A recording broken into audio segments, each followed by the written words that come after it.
I think before setting rules and regulations and boundaries with your children, I think is setting those rules with yourself as well, whether they are even achievable for you, and then you can extend that to the rest of your family members. Welcome to Freedom Matters, where we explore the intersection of technology, productivity, and digital well-being. I'm your host, Georgie Powell, and each week we'll be talking to experts in productivity and digital wellness. We'll be sharing their personal stories and experience on how to take back control of technology. We hope you leave feeling inspired, so let's get to it. This week I'm in conversation with Parven Kaur, creator of Kids and Clicks, a blog for parents in the digital age. With over 80,000 hits a month, Kids and Clicks is a go-to resource for many families. Parven also writes for Common Sense Media. Today we'll be discussing the digital divide, which online resources to trust, and how to develop a growth mindset in your child. Parven, welcome to Freedom Matters. Thank you so much for joining us today. Good to be here, Georgina. So we had a really great chat a few weeks ago about what you do, and I guess you act as someone who's observing how parents are perceiving the challenges of technology in their family and what advice they're coming for. And one of the things we talked about was how you'd observed the focus of parents really shifting over the past year during COVID. How do you think the challenges for parents have changed in the last year? And also how, therefore, have what some of the organisations like FOSI and Common Sense that you're writing for also shifted to cater for the needs of parents and young people in an age where technology is even more important in our lives? Yeah, so during the pandemic, what we have noticed is that there is a shift of focus from screen time into the content that children are being exposed to. Prior to the pandemic, a lot of the conversation would revolve around how many hours my child has been online. But obviously with online learning, the conversation has shifted into what my child is actually doing online. And this is something that a lot of experts and researchers in this field have been going on about, that is to focus on the content. But it was very hard for parents to move on from the screen time debate into the content debate, but the pandemic has accelerated that conversation. And now you've seen that not many parents would ask about hours of time being spent online, but rather what is good for my child being online. But also at the same time, when it comes to online technology, children are early adopters in this, but sadly, they also face threats and harm online. Some research by Southwest Glit Learning has found that while many children have access to technology and connectivity, this is not universal, and there is a digital divide that will have an impact on the future of our children.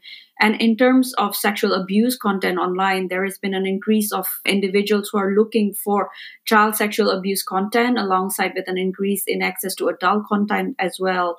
And obviously, there are reports of heightened anxiety associated with the pandemic restrictions. So moving on from screen time to content to parents' concern about what their child are actually being exposed to online are sort of some of the big changes that's been happening in the last 1 year or so. That's really interesting. And that digital divide you talk about, is that with reference to who has access to technology, or more about who's thinking more knowledgeably about how to use it in the best way amongst their family?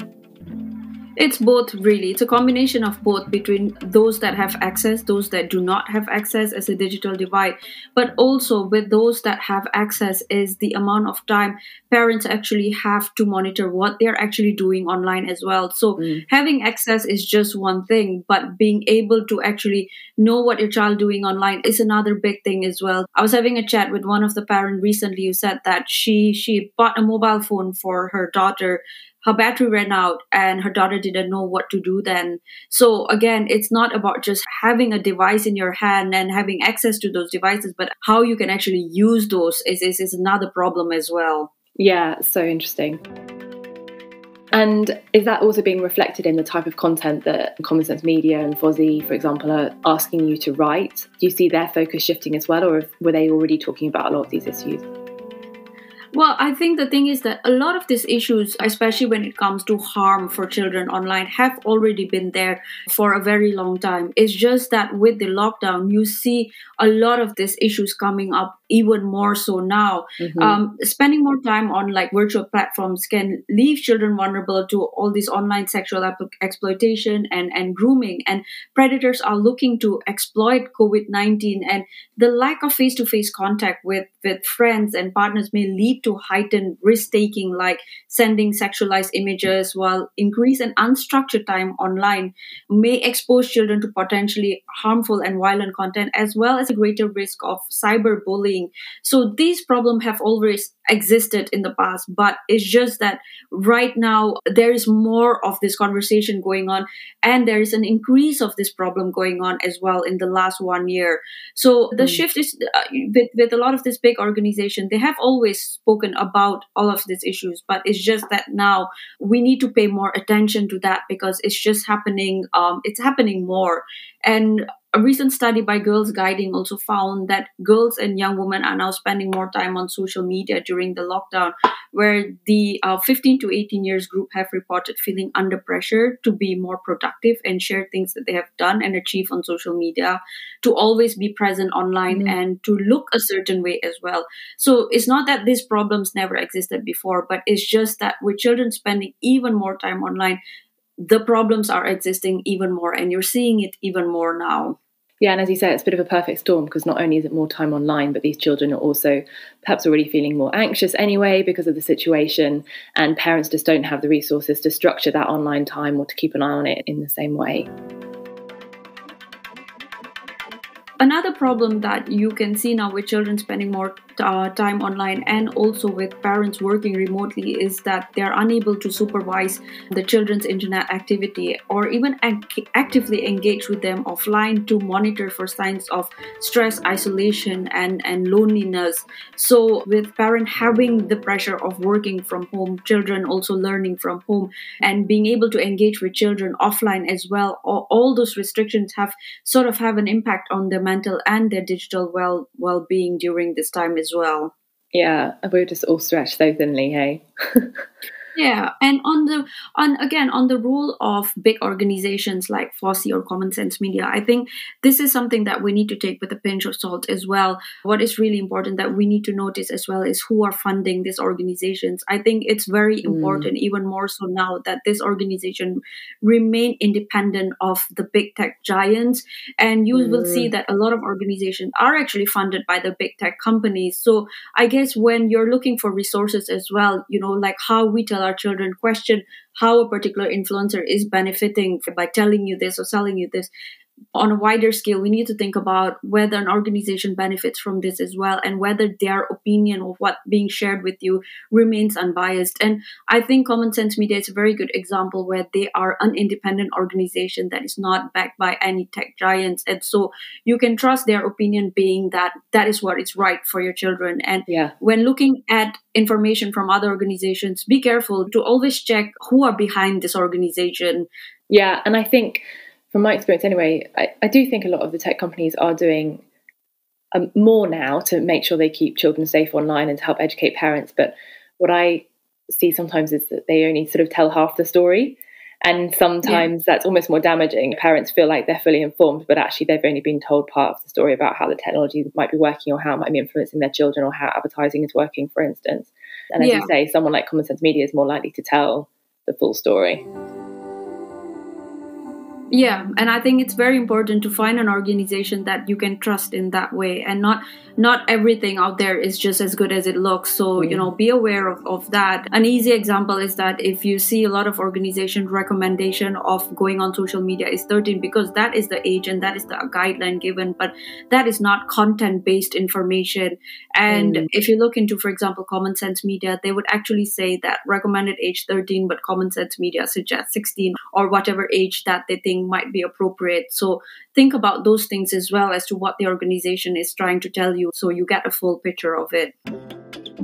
And so one of the kind of areas that you focus on, and we talked about this before, is the growth mindset for children and why it's really important in all aspects of life, but particularly when it comes to managing their relationship with technology. Can you reflect a little bit on that for our listeners and explain a little bit about what that means? Well, yeah, so growth mindset is basically giving children the confidence to know that they have the ability to achieve whatever they want with hard work and determination, that nothing, it's not all just based on your talent, but if you have something that you want to do, you can do it. And I think now with more children spending online and children are coming onto social media, even at a younger age, at the age of 8 and 9 years old, it's very easy for them to get influenced on what they see online. Rather than trusting sort of their own talent and their own instincts, they might get influenced by what someone else tells them. And growth mindset is about telling that, well, you shouldn't be influenced by what others say about you online, but rather, having that own self-confidence so that even when children go online, when they see something, they're able to think for themselves, have that critical thinking skill, have that self-confidence, believe in themselves, not alter their taste just because what is trending online, but rather that is what they like and that is who they are. So the growth mindset with a lot of journaling prompts on our site is basically to encourage children to be mindful when they use technology as well. So questions like, for example, scroll on your social media for 5 minutes and see how it actually makes you feel. When you see a post, does it make you feel happy? Does it make you sad? Does it make you upset? Are you comparing yourself to this person that you're looking at? So it's all about being mindful with technology, but also giving them the soft skills in life, which will be very, very important when they grow up, is having that self-confidence and believing in themselves and not be influenced by external factors. And that determination and that resilience, regardless of if things don't always go to plan. Yes. When you talk to parents and when you advise parents, the parental role in all this is obviously really important. You're a parent yourself. What do you think is most important for parents to actually be doing when it comes to helping their families navigate technology? I think it's accountability on the side of parents as well. I think, parents being the role model for all of this is, I think, being honest with themselves. Are you really showing your child the good example, the good digital positive habits as well? Are you constantly on your phone? Are you obsessed about your devices? Are your child looking at you being that way, behaving that way? And I think before setting rules and regulations and boundaries with your children, I think is setting those rules with yourself as well, whether they are even achievable for you. And then you can extend that to the rest of your family members, because if it's not working out for you, then you can't expect it to work with your children. And I think it's that accountability that parents need to have. Be honest with yourself about your own tech use before imposing rules on your children. Yeah, and I mean, that's really hard right now, particularly, right, when we're all trying to do a million things in the same time during the day. How do you advise parents manage that if they also have to work when they're around their children, or they're trying to catch up for work in the evening or at the weekends? How do you help parents navigate that? I think it's being honest with your children about this and being honest with yourself. I do that as well with my daughter, that I'll tell her that, okay, mama needs to do a bit of work. You need to give me 10 minutes. And that is what I really do. I take that 10 minutes and then I come back to her. It's not that I take that 10 minutes and then I'll be like, okay, 2 minutes, go on social media. And that is not being honest with myself and not being honest with her as well. I think, children, that they are resilient. They have a good sense of understanding as well. And they can see that if parents are actually working on the computer rather than just watching YouTube videos and just not doing anything. So being honest with them with what you're actually doing, but being honest with yourself as well as to why you're doing it, I think that's really important. Yeah, and showing them that tech is there as a tool to help you do better work. Okay, amazing. And then you're a busy working mom and you do a lot of writing as a blogger. Do you have any tips and tricks that you use yourself personally to control distraction or to make sure you get that focus time to be able to produce precious work in limited amounts of hours in the day? Yeah, so, it's interesting that you asked me that question, because I think it's very easy to get obsessed in the work that you're doing, especially if you're a freelancer or you're working for yourself. You set that limit, and sometimes it's very easy to go beyond that limit. And I find myself, even just a few few weeks back, sometimes logging into, my analytics at 3 a.m. and realizing how unhealthy it is. And I think it's just realizing that it was disrupting my sleep at night, and, me waking up feeling even more grumpy than I went to sleep, and, setting those limits really. So I guess it's the obsession that comes with it as well. Initially was the obsession of doing well on social media, and then realizing that I was getting a bit obsessed with the number of followers and the number of likes that I was getting, and it was just getting a bit unhealthy for me. And then I decided to pull back from social media completely. And I think sort of being a blogger, that is quite a big thing to decide on as well, because when I do that, I lose traffic, I lose followers, being more connected to sort of other influences in this field. I just sort of have to do what is right for me. And even if it takes a big decision like that, but my health comes first, and I sort of didn't want to mess around with my mental health too much, being obsessed about all of this. And the analytics I was checking at 3 a.m. is just the traffic to my site. Sometimes it goes up and sometimes it goes down, and you try to figure things out, whether something's broken or not broken, whether it needs fixing immediately. Just little small technical things that then just follows you to your sleep, really. Okay, amazing. So you've made the conscious choice to step back a bit from social media for the sake of your mental health, even if it is a little bit more restrictive to the rate at which your own business can grow. Yeah. It actually restricted quite a lot. I mean, when I was on it, I was, I was sort of more connected to even other experts in this field as well. I think it's just a decision that you have to make on what is right for you. Maybe one day I might come back to it. I don't know, but I know right now it's not right for me, at least right now. Parven, thanks so much for joining us today. It's been really fantastic to talk to you. I'm so glad we got the chance to connect. Thank you. Thanks for having me here. Thank you for joining us on Freedom Matters. If you like what you hear, then subscribe on your favourite platform. And until next time, we wish you happy, healthy, and productive days.